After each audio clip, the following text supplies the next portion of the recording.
Digital క్లాసులు వచ్చినాయి.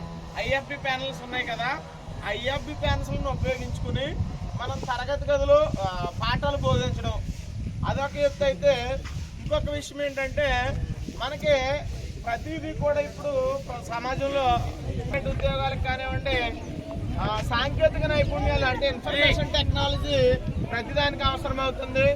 దానిలో భాగంగా ప్రతి విద్యార్థి కూడా స్కూల్